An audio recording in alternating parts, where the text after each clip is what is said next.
कैसे आप सब अच्छे से हैं। आज मैं फिर आपके सामने नए टॉपिक के साथ रिप्रोडक्टिव सिस्टम, ठीक है। मेल फीमेल दोनों में अलग अलग सिस्टम होते हैं, ठीक है। ये मेल का रिप्रोडक्टिव सिस्टम मैंने बना रखा है, ठीक है। बनाने में थोड़ा टाइम लगता है, इसलिए मैंने पहले बना दिया, आपको समझाने में भी आसानी रहेगी, है ना। इसमें क्या है, दो दो पार्ट्स होते हैं, है ना।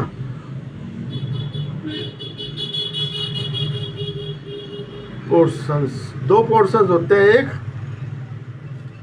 प्रोड्यूस जर्म सेल और एक होता है जर्म सेल को प्रोड्यूस करना और डिलीवर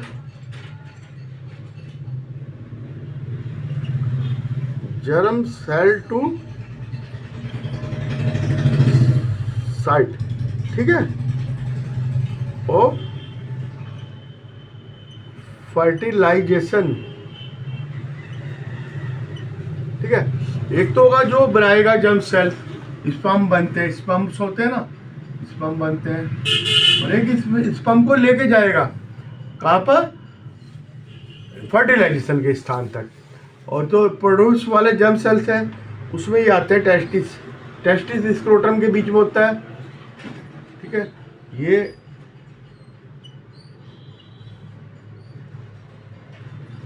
स्क्रोटम होता है,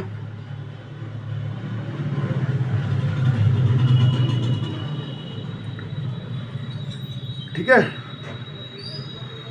locate outside the abdominal body, abdominal body के बाहर के होते हैं, क्योंकि स्पर्म जेनेसिस जो स्पर्म बनते हैं उनको लो टेम्परेचर की जरूरत पड़ती है।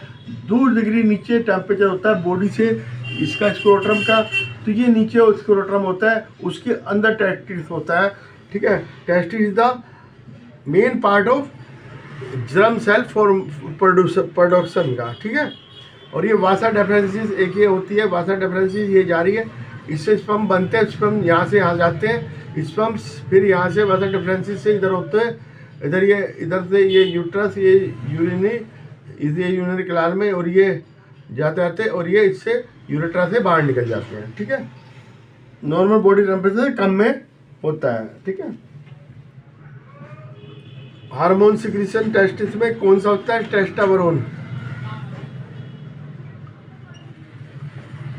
प्यूबर्टी होते हैं जब प्यूबर्टी एज ऑफ 12 से 18 ईयर, ये सब प्यूबर्टी कहते हैं, ठीक है।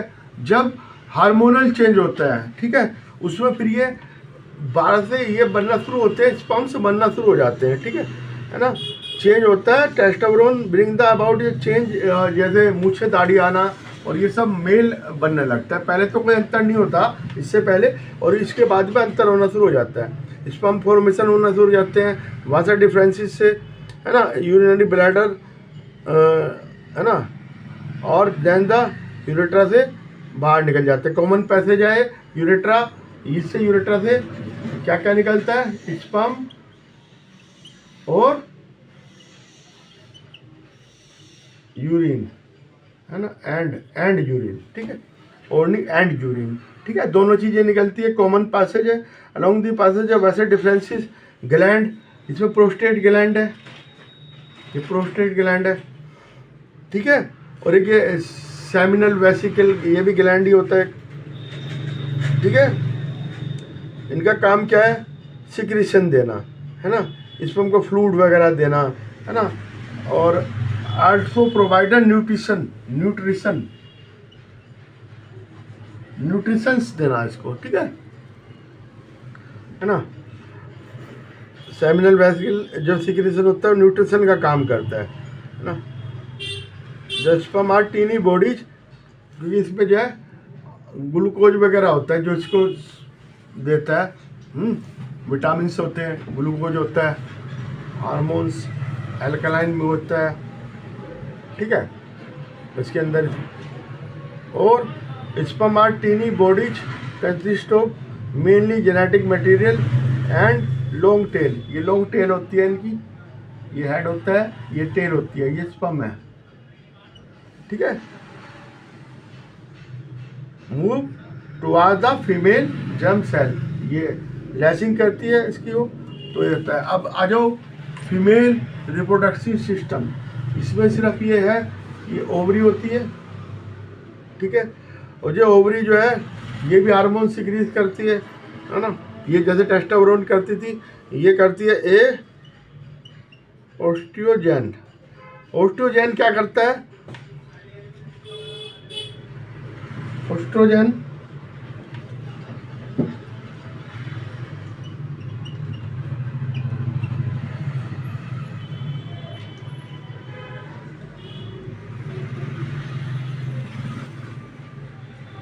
ओस्ट्रोजन का क्या काम है?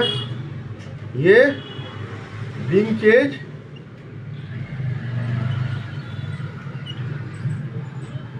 इन गर्ल्स ड्यूरिंग प्यूबर्टी, ठीक है। नंबर 1 तो ये काम है। नंबर 2 काम है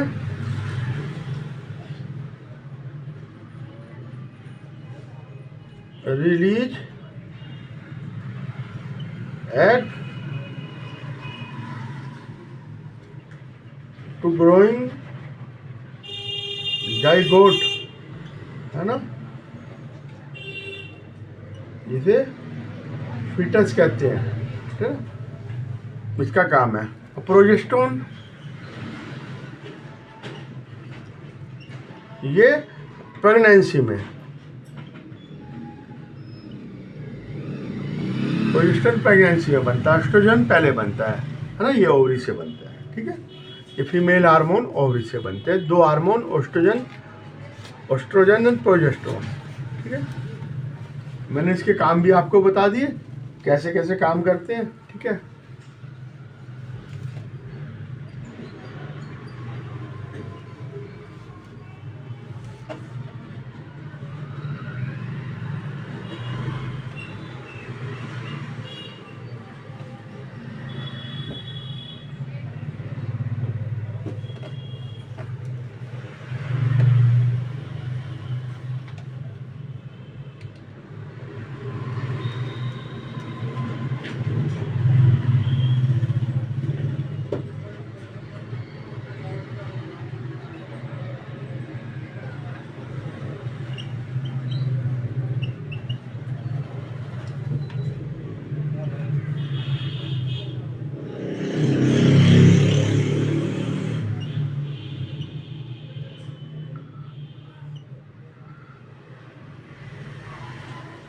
ठीक है।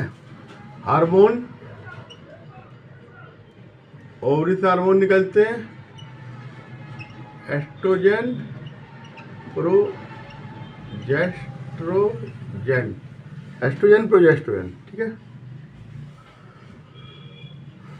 इसमें जो है ये आपका ये ओवरी से फैलोपियन ट्यूब जुड़ जाती है, जिससे एग एक बनता है। हर महीने एक एग बनता है और वो 1 दिन के लिए रहता है जिंदा, ठीक है। इस फैलोपियन ट्यूब में चला जाता है, यहाँ से स्पर्म आता है, स्पर्म आगे इसमें क्या करता है, फैलोपियन ट्यूब में ये एग है, इससे फर्टिलाइज करता है, वो आगे यहाँ मुंह में आके एक जगह सेट हो जाता है, और वो सेट हो जाता है, उसके बाद उसकी ग्रोथ वही होती है।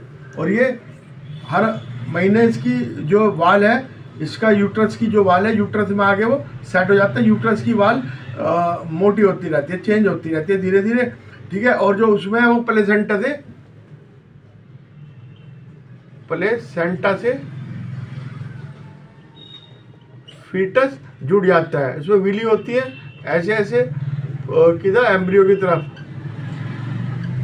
की तरफ, जो क्या है ऑक्सीजन प्लस ग्लूकोज, है ना, इसको ग्राइंड करने के लिए सरफेस एरिया बढ़ाती है, इंक्रीज, ठीक है। 9 मंथ तक ये फीटस यूट्रस में रहता है, उसके बाद ग्रोथ होने के बाद फिर प्रेगनेंसी हो जाती है, ठीक है। Fertilize egg of with the sperm आकर इन फैलोपियन ट्यूब में होगा, ठीक है। क्रॉस जो होगा वो फ्लैपोन ट्यूब में होगा, ठीक है। एग, है ना, 1 month produce every month the 1 egg in by the 1 ovary, ठीक है। एक एग बनता है एक ओवरी में, ठीक है, fallopian tube. Elastic bag like structure known है यूट्रस। ये फैलोपियन ट्यूब किससे जुड़ जाती है? यूट्रस से। ये बैग लाइक स्ट्रक्चर होता है, ठीक है, एग फर्टिलाइज होता है और क्या बन जाता है? जाइगोट, है ना। एनकाउंटर ऑफ एग, ये कहाँ पे हो? एनकाउंटर इंटरकोर्स वैजाइना में होगा और स्पर्म्स यहाँ से होते हुए फैलोपियन ट्यूब पे जाएंगे, यहाँ पे एनकाउंटर होगा एग का और sperm plus egg equal to zygote in fallopian tube, और वो आगे सेट हो जाएगा यूट्रस के अंदर, ठीक है। न्यूट्रिशन मदर का ब्लड से जाता है और ये टिश्यू प्लेसेंटा कहते हैं जिससे जाता है। विली होती है उसके अंदर, वो विली से एम्ब्रियो जुड़ाता है ब्लड से, मदर से ब्लड साइड से, ठीक है। और लास्ट सरफेस देता है के लिए ग्लूकोज और ऑक्सीजन के लिए, है ना, एम्ब्रियो तक पहुंचता रहता है ना। Development of child inside the mother due to the placenta, ठीक है। अप्रोक्सीमेटली 9 मंथ का टाइम पीरियड होता है, ठीक है। 3 जर्म लेयर होती है काय की? एम्ब्रियो की। एक्टोड्रम, एंडोड्रम और मीजोड्रम, 3 जर्म लेयर होती है एम्ब्रियो की, ठीक है। Understand?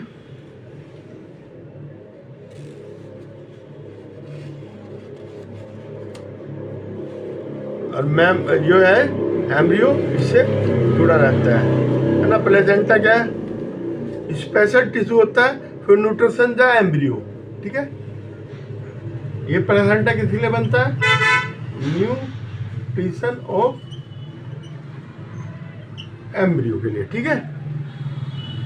Disc embedded in uterine wall contain villi embryo side the tissue produce, है ना, सरफेस एरिया बढ़ाता है और waste material remove by the transfer by the blood. और जो वेस्ट मटेरियल भी होता है ना उसका, जो वेस्ट मटेरियल होगा जो फीटस का, वो भी प्लेसेंटा से ही ब्लड से मदर के ब्लड में चला जाता है और मदर के ब्लड से फिर बाहर निकल जाता है, ठीक है। अब आ जाओ, what happen egg is not fertilize. The egg is not fertilize about live about 1 day, 1 day रहता है ना, 1 डे रहेगा। अगर नॉट फर्टिलाइज हुआ, है ना, फर्टिलाइजेशन नहीं हुआ तो 1 डे रहेगा, है ना।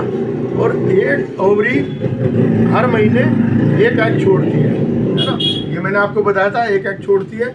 Uterus also prepare itself every month to receive the fertilization. Uterus अपने आप को फर्टिलाइजेशन के उसमें बनाती है, its lining thick and spongy हो जाती है ना। यूट्रस लाइनिंग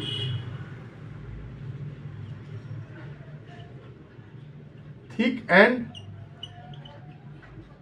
स्पॉन्जी हो जाती है, ठीक है। दस लाइनिंग में thick and spongy to be required for nourishment the embryo, है ना। इस तरह से हो जाएगी नरिशमेंट, एम्ब्रियो का नरिशमेंट करे, फर्टिलाइजेशन हो ना हो, ये हर महीने अपने आप को प्रिपेयर करती है, ठीक है। Now the lining is not need any longer, ठीक है, so that the lining slowly break हो जाएगी। अगर नहीं हुआ ना, अगर फर्टिलाइजेशन नहीं हुआ तो लाइनिंग ब्रेक हो जाएगी और ब्रेक होने पे म्यूकस और ब्लड निकलेगा, म्यूकस प्लस ब्लड निकलता है, ठीक है। ये कहां से जाएगा? थ्रू वैजाइना से, ठीक है। ये डिस्चार्ज हो जाएगा। इसको साइकिल कहते हैं, इसको मंथली साइकिल कहते हैं, ठीक है। ये एवरी मंथ होती है ना। इसको मेंस्ट्रुएशन भी कहते हैं,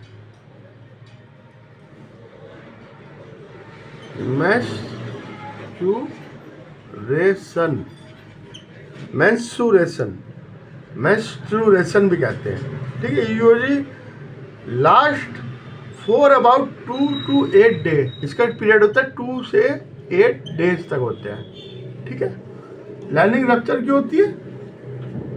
लाइनिंग रप्चर इसलिए होती है कि ये एग आएगा, वो अपनी जगह नहीं सेट हो पाएगा, नहीं सेट होगा तो डेड हो जाएगा, डेड होगा ये जो है लाइनिंग रप्चर हो जाएगी, स्पॉन्जी लाइनिंग वगैरह म्यूकस और ब्लड निकलेगा इसमें से और वो रिमूव हो जाएगा, ठीक है। आज के लिए इतना ही, जैसा आपको ये लगा मेरे को बताना, ठीक है। और मेरे साथ चैनल पे इस तरह बने रहना। मेरे चैनल को आपने सब्सक्राइब, लाइक और बहुत अच्छे से पढ़ना है। और पढ़ाई एक जीवन है। अगर आप 4-5 साल पढ़ लिए, सिर्फ 5 साल दे दो, है ना, 5 साल दो और अगले 50 साल आप मौज करो, या फिर 5 साल मौज कर लो, अगले 50 साल फिर काम कर लो। और क्या, यही लाइफ का फंडा है। हम जितना टाइम स्टडी को देते हैं, स्टडी हमें उतना ही ऊपर ले आती है, और हम जितना स्टडी से बचते हैं उतना ही हम अपने आप को काम में घेर लेते हैं, इतने छोटे छोटे कामों में घेर लेते हैं कि हम उससे उबर ही नहीं पाते। ज़िंदगी क्या है वो ले ही नहीं पाते कि हमने सही टाइम पे टाइम का यूटिलाइजेशन नहीं करा, तो फिर ज़िंदगी में धक्के धक्के हैं। इसलिए बहुत अच्छे से पढ़ो और बहुत अच्छे से इस तरह से मैं आपको पढ़ाता रहूँगा, और आप इस तरह से मेरे चैनल पर रहिए और मेरे को भी हौसला अफजाई करिए, मैं आपका हौसला अफजाई करता रहूँगा। और इस तरह से एक दूसरे को मोटिवेट करके हम लोग कामयाबी तक पहुँचेंगे। Okay bye.